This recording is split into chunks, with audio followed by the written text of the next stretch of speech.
आजमगढ़ मुबारकपुर विधानसभा क्षेत्र के जहानागंज ने एक जनसभा को संबोधित करते हुए AMIM के राष्ट्रीय अध्यक्ष असुद्दीन ओवैसी ने सभा को संबोधित करते हुए लोगों से अपील की, आप अपने सर्व समाज की पार्टी मजलिस को मजबूत बनाएं।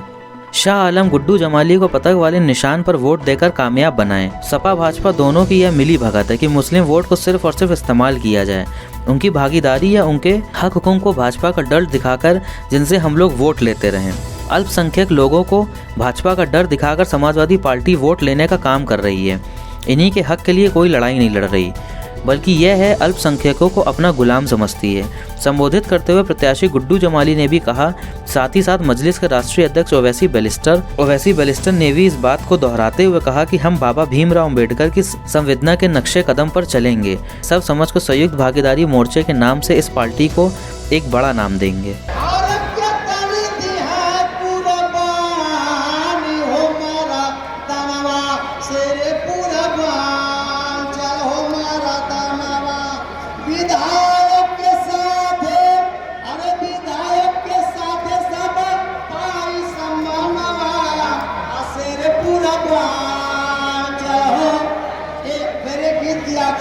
क्या कहना है?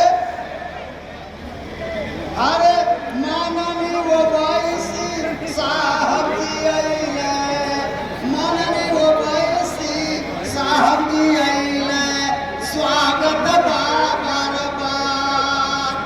बाबू कुशवाहा डॉक्टर आयुला लकार विधायक बनाला तीसरी बार, माननीय डॉक्टर आपका मसला चल रहा है। मीडिया ने पूछा बोलो अखिलेश इस पर कुछ बोलो, तो अखिलेश ने कहा सुनाई नहीं दे रहा है। हिजाब और निकाब की बात आई तो बहरे पड़ गए, और जब बात आई पूछा गया मीडिया ने मुस्लिम वोट, तो कहा कुछ नहीं सुनाई दे रहा है। आपने सुना ना वो वीडियो अखिलेश का? अब अखिलेश को क्या सुनाई दिया मालूम आपको? अखिलेश को क्या सुनाई दिया? अखिलेश को सुनील सिंह की तकरीर सुनाई दी, जिसमें उसने कहा था कि मुस्लिम महिलाओं को जो मरे हुए हैं उनकी कब्रों से निकाल कर उनका बलात्कार किया जाएगा, उसकी तकरीर को अखिलेश ने सुना। अब बताओ मुबारकपुर की जनता, तुम किसको सुनोगे? हिजाब और निकाब को सुनोगे या उन लोगों का साथ दोगे जो अखिलेश के साथ खड़े होकर हमारी मां और बहनों से इस तरह की नजेक हरकत करना चाहते थे?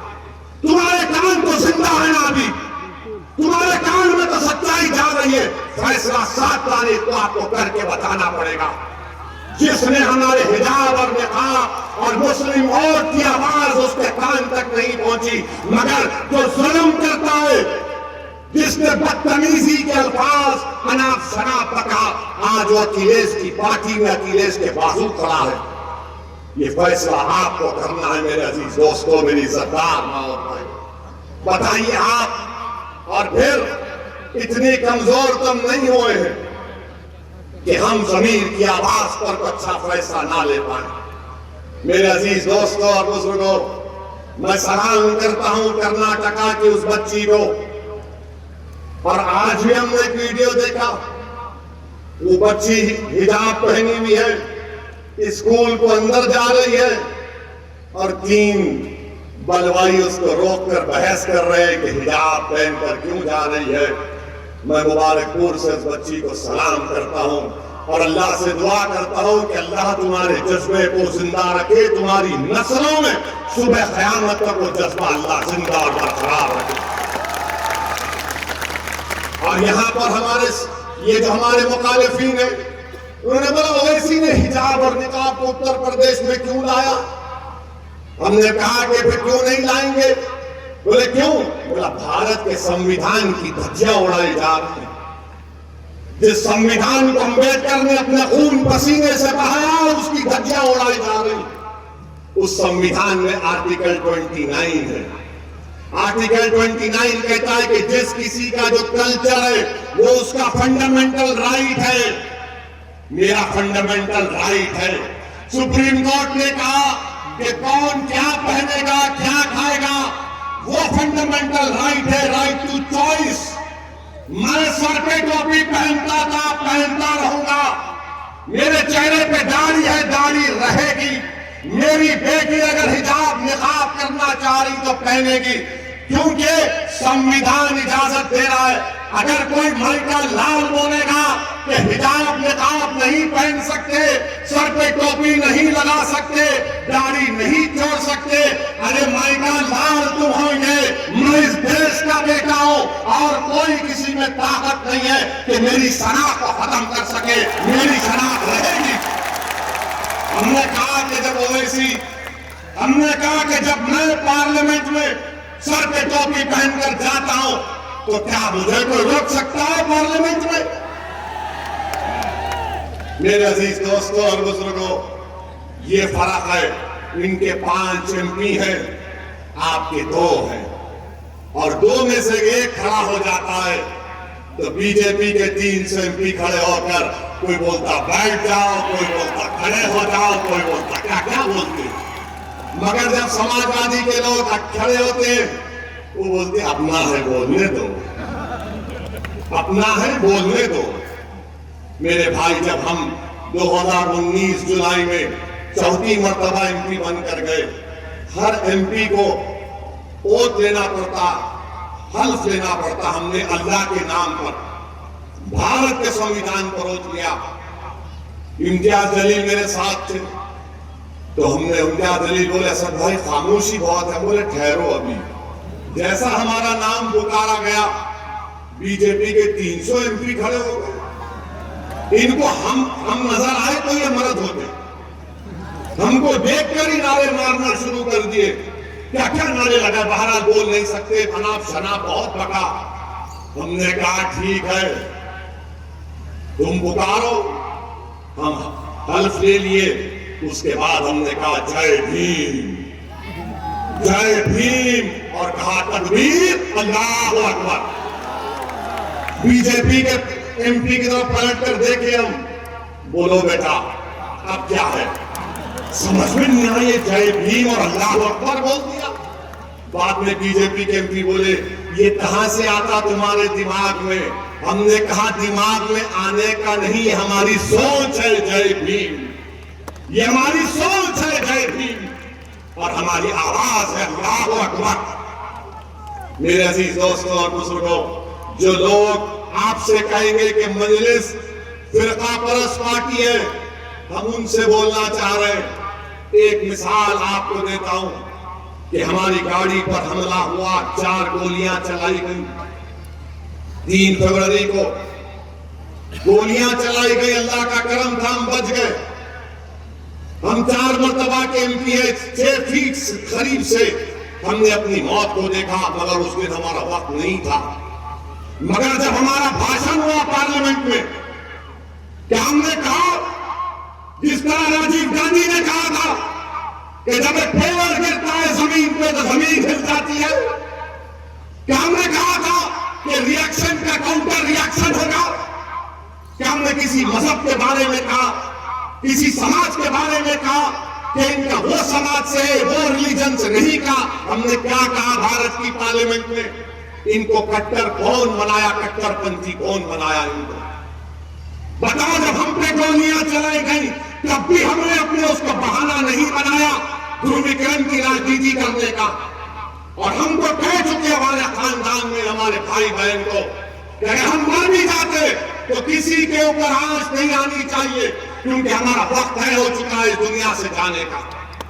हमको डर नहीं है मौत से, याद रखिए, हम बिल्कुल डर नहीं है मौत से। डर इस बात का है कि जब जमीन में जाएंगे, जब हिसाब किताब होगा, पूछा जाएगा कि बताओ, जब मैदान होगा, हिसाब किताब होगा, उस दिन का डर है हमको। इस दिन के इन लोगों से नहीं डरते हम, इनके बाप से, इनके दादा से, इनके आल औलाद से नहीं डरते हम। 4 गोलियां चला रहे, 1 लाख चला लो, अगर अल्लाह ने फैसला नहीं किया तो कुछ नहीं होगा। हम तूफानों में अपना चिराग जलाने का हुनर सीख चुके हैं। मेरे अजीज दोस्तों और बुजुर्गों, ये बात आपको इसलिए कह रहे हैं कि आप समझिए कि हम आपको क्या पैगाम दे रहे हैं। यहां से गुड्डू जमाली इंशाअल्लाह जब कामयाब होंगे, वो आपके नेता बनेंगे। वो मुबारकपुर का विधायक होगा, वो मुसलमान का भी होगा, हमारे हिंदू भाइयों का भी होगा, दलित भाइयों का भी होगा, ओबीसी भाइयों का भी होगा, सबका होगा। बीजेपी का भी प्रत्याशी है, समाजवादी का भी है, दूसरी पार्टी का है, मगर वो कौन है जिसको देखकर सब कहते हैं कि हाँ ये शरीफ है, इस पे हमको भरोसा है, उसका नाम रुद्दू जमाली। मेरे अजीज दोस्तों और बुजुर्गों, आपसे अपील कर रहे हैं कि 7 तारीख के दिन अपना एक और पतन के निशान पर लगाइए। डरने और घबराने की जरूरत नहीं है। हरगिज मत डरिए, हरगिज मत डरिए। और आप जानते हैं कि हम हमारे अंसारी भाइयों को भी पैगाम देना चाहते हैं। ये मालेगांव में मजलिस इत्तेहादुल मुस्लिमीन के विधायक मुफ्ती इस्माइल, जो दारुल देवबंद से पढ़े हुए मजलिस के विधायक हैं और महाराष्ट्र की विधानसभा में मजलिस के लीडर भी हैं। मैं हमारे अंसारी भाइयों की, बुनकर भाइयों की तकलीफ को जानता हूं कि कैसे ये मोदी सरकार ने कस्टम ड्यूटी कॉटन पर बढ़ा दी, 10% कर दी। ऐसा कहता हूं कि वसूलों पे बात आए तो टकराना जरूरी है, और अगर जिंदा हो तो जिंदा नजर आना जरूरी है। अगर हमें लगता है कि यह गलत है तो गलत के खिलाफ झुकना नहीं है। इसलिए मैंने यह तय किया और तय करके मैंने बड़े भाई का हाथ पकड़ा और उनकी सरपरस्ती में इस झंडे को उठाया और ये कसम खा के उठाया कि जो जिल्लत हमने सही, अब हमारी नस्लों को वो जिल्लत न उठाना पड़े। हम अब किसी की दरी नहीं बिछाएंगे, हम किसी के पास नहीं जाएंगे कहने कि हमें टिकट दे दो। बल्कि लोगों को पैदा किया, एक से एक लीडर पैदा किया, एक से एक साइंटिस्ट पैदा किया है। हम किसी के मोहताज नहीं है, हम लड़ने बूढ़े नहीं है। इसलिए मेरे भाइयों, मुझे आपसे एक बात कहना है, अब हमें उन लोगों के साथ हमारे मसले मसाइल पे आंख मूंदे रहते हैं। और एक बात और भी कहना है आपसे, जो अहम बात है, 20% की इस आबादी के साथ ये जुल्म इसलिए होता है, ये जाति, ये हक तलफी, ये बेईमानी इसलिए होती है क्योंकि उनको लगता है कि ये जाएंगे कहां। हम चाहे कुछ भी कर लें। मैंने सुना कहते हुए कि अरे यार, एक सीट आप लोग जिता लोगे तो क्या हो जाएगा। मैं बताता हूं कि क्या हो जाएगा। पहली बात तो इस प्रदेश में हम कम से कम इंशाअल्लाह 10 सीट जीतेंगे, पहली बात। और ये मैं नहीं जानता, अल्लाह तय करेगा 7-10 तारीख को कि कितनी भी सीटें जीतेंगे। लेकिन ये मैं यकीन से आपको कहता हूं कि अगर हम 1-2 सीटें भी जीतेंगे तो इनके 50-100 एमएलए पे भारी रहेंगे, 50-100 एमएलए पे भारी रहेंगे। ये कहते हैं ना आपसे कि आ जाएंगे हम, आप क्या करोगे यार, लाइट का मसला है, अगर समाजवादी पार्टी नहीं आएगी तो कौन आपका मसला हल कराएगा, आपके लूम बंद हो जाएंगे। तो मैं आपसे पूछता हूं, ये कामियां हैं जो हमारी रोजी के ठेकेदार हैं कि ये नहीं आएंगे तो हमारी रोजी बंद हो जाएगी। अरे मैं आपसे इतना कहना चाहता हूं कि आप इनसे कहिए, और हमारे नेता ने भी मुबारकपुर में कहा है, इंशाअल्लाह वो आपको बताएंगे। हमें कोई फर्क नहीं पड़ता कि कौन आ रहा है, जो भी सेकुलर सरकार बनाएगी हमारे मसले को हल करे, हमारा दल, हमारे नेता उनके साथ खड़ा हो जाएगा, हम भी उनके साथ खड़े हो जाएंगे। हम किसी कम्युनल पार्टी के साथ नहीं है, ना हमारा कोई उनसे लेना देना। हम उस हर आदमी के साथ हैं जो इस प्रदेश को सेकुलर सरकार दे सकती है। और ये लोग कहते हैं ना कि ये तो बी टीम है। अगर बी, मैं तो कहता हूं, हमको तो आप बी टीम कहते हैं, मैं कहता हूं आप ए टीम है, ए टीम। आप बताओ कि देश का वो कौन सा नेता है जिसने भरे पार्लियामेंट में खड़े होकर कहा कि मोदी जी, हमको आपका आशीर्वाद है, आप दोबारा प्रधानमंत्री बन के आइए। हम आपको आशीर्वाद दें। और वो कौन सा नेता है इस देश का जिसने कहा कि मुस्लिम बच्चियां और औरतें अगर मर भी जाए तो इनके साथ जायज है, कब्र से निकाल के ज़िना करो। आज वो किस दल में, पता करो वो किस दल में। वो इसी समाजवादी दल में ये लाल झंडा के आड़ में छिपा हुआ है। तो कौन है सही मानों में कम्युनल पार्टी? हमारे नेता ने तो आपसे बार बार कहा कि हम भी रोकना चाहते हैं भाजपा, हमें भी अपने साथ ले लो। हम नहीं चाहते कि वोटों का बंटवारा हो, हमें अपने साथ ले लीजिए। लेकिन इनको लगा कि ये क्या करेंगे, ये तो हमारे गुलाम पहले ही से इनके लोग, इनकी कौम मिल्लत तो हमारी गुलाम है, हमने उसको लिखवा रखा है उसका पट्टा, हमें क्या जरूरत है इनसे बात करने की। और बात नहीं किया। अब जब ये पार्टी लड़ रही है प्रदेश में तो इनके पेट में बड़ा दर्द हो रहा है। जब आपकी ताकत को देख के दर्द हो रहा है। ये जो भीड़ खड़ी होती है ना, इसको देख के उनकी नींदें हराम हो जाती हैं।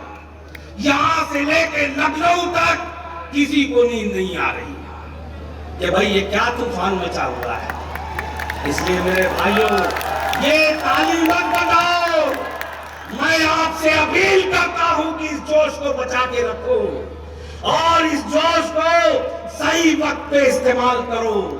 7 तारीख को सुबह उठ करके सबसे पहला काम एक एक वोट डालो पतंग पर। एक भी वोट बचना नहीं चाहिए। अपने पोलिंग के परसेंटेज को बढ़ाओ। मैं आपको बताना चाहता हूं, वैसे तो आप देख रहे हैं बड़ी तादाद में हमारे इस विधानसभा के जहानागंज ब्लॉक के वो लोग बैठे हैं जो एससी समाज में अपनी एक हैसियत रखते हैं, जहां जाते कहा जाता है कि नेता, और उनके साथ साथ हमारा हिंदू भाई भी बैठा है। तो मैं तो अल्लाह का शुक्र है वो आदमी हूं और हमारे बड़े भाई वो नेता हैं जिनके साथ ये झूठ मूठ का एक प्रोपेगेंडा लोग करते हैं कि हिंदू नहीं है। उनसे ज्यादा हिंदू हमारे साथ है, उनसे ज्यादा हिंदू भाई और एससी भाई हमारे साथ है। लेकिन फिर भी मैं आपको एक बात बताता हूं कि आपकी एक जिता सकते हैं, किसी की आपको जरूरत नहीं है। बस आपको मुत्तहिद रहना है, आपको मुत्तहिद रहना है। याद रखो, मुत्तहिद होगे तो कहना गाजी, मुंतशिर होगे तो किस्तों में सफाया होगा। हमारी फूट की हमारी ये जो आपस की फूट है उसका फायदा उठा करके ये 8% की आबादी हमारे वोटों से राज करती है प्रदेश में और हमारे हिस्से में जिल्लत के सिवा कुछ नहीं आता। जो लोग अखिलेश का बहुत नारा लगाते हैं, मैं पूछता हूं मुजफ्फरनगर का हैदराबाद दंगा किसके जमाने में हुआ, जहां कम से कम 20,000 बेगुनाह हिंदू और मुसलमान भाई मार दिए गए। दोनों के लिए दिल रोता है, इसलिए कि हम पहले इंसान हैं, उसके बाद कोई हिंदू और मुसलमान है। किसकी सरकार में हुआ था? डीएसपी ज़ियाउल हक किसकी सरकार में मारे गए थे? और याद करो, नेट और गूगल पे जाके, प्रदेश में यही सरकार थी जिसमें कम से कम 300 दंगे हो गए। ये बात करेंगे सेकुलरिज्म की। सबसे ज्यादा अगर किसी ने हमारी मिल्लत को नुकसान पहुंचाया तो वो है समाजवादी पार्टी। इसलिए एक आखिरी बात कह के अपनी बात को खत्म करता हूं मेरे भाइयों। एक आखिरी संदेश दे करके अपनी बात को खत्म कर रहा हूं कि याद रखो, जिंदगी भीख में नहीं मिलती, जिंदगी बढ़ के छीनी जाती है। सर झुकाने से कुछ नहीं होगा, सर उठाओ तो कोई बात बने।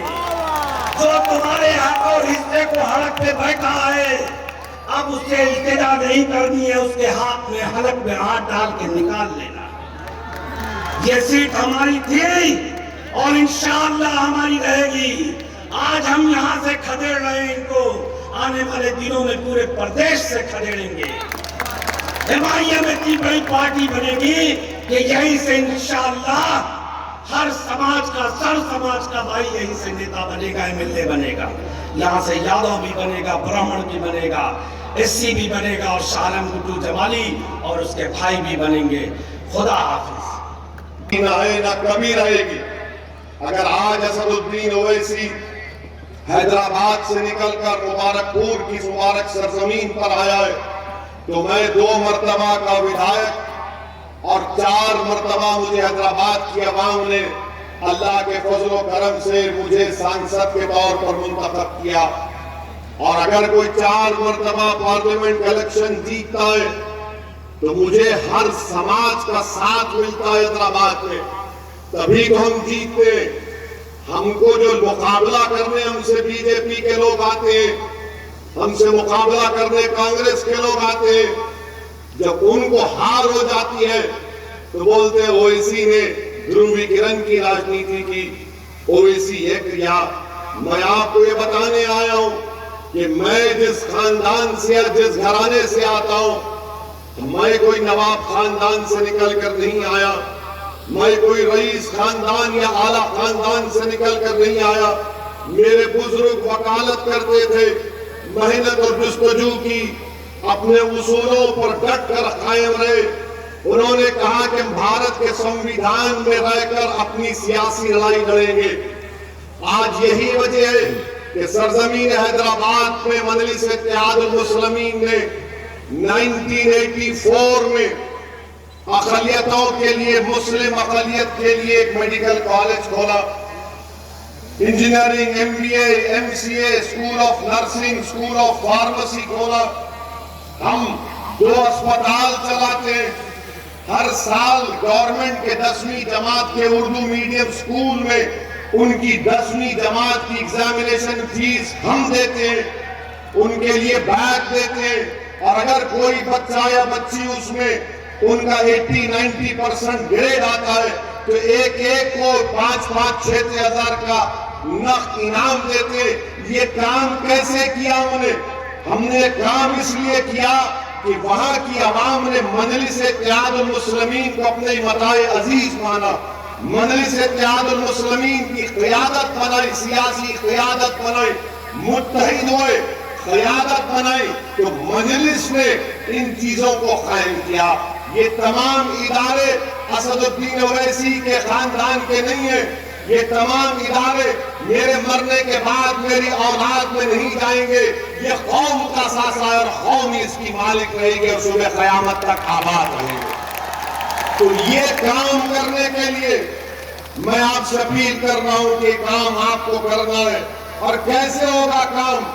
यकीनन मैं आपका शुक्रिया अदा करता हूं कि आपने 2 मरतबा मोहतरम गुड्डू जमाली साहब को आपने यहां से विधायक बनाया, मगर अब की बार जो गुड्डू जमाली साहब चुनाव लड़ रहे उसमें और पहले के चुनाव में फर्क यह है कि गुड्डू जमाली अब इलेक्शन लड़ रहे तो आपको नेता बनाने के लिए लड़ रहे, आपकी क़ियादत को बनाने के लिए लड़ रहे, दलित समाज को एक आवाज देने के लिए, मुबारकपुर की जनता को एक विकल्प देने के लिए।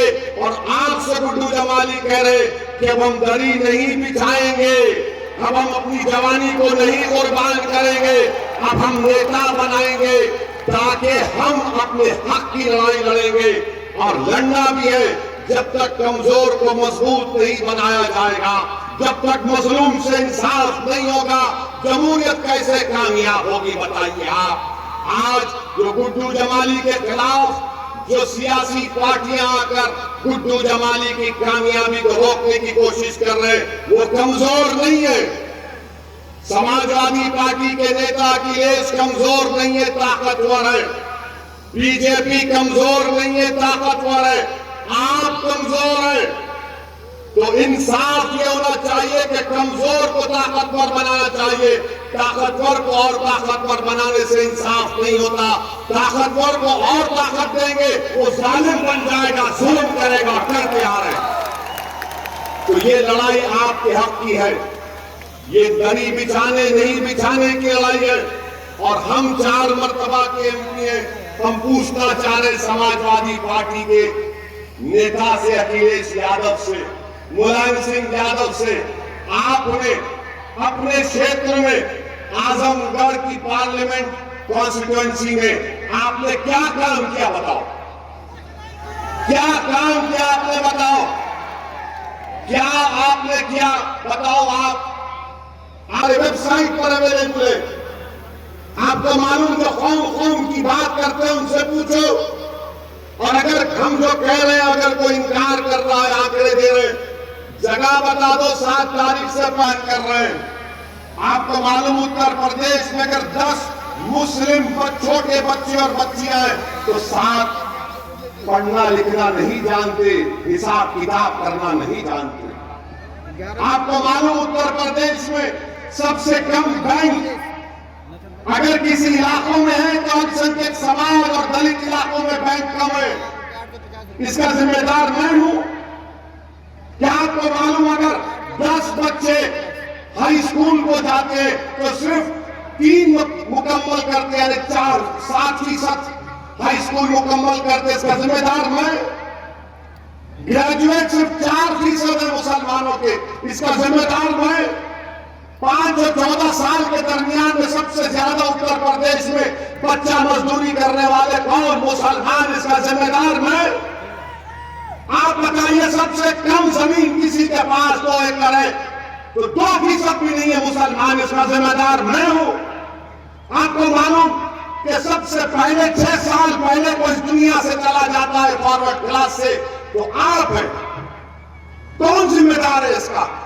अगर मुबारकपुर में किसी मुस्लिम घर में एक घर में खर्चा 7 रुपये होता है तो वही दिल्ली हैदराबाद में 10 रुपये खर्च होते हैं। क्यों? इसका जिम्मेदार मैं।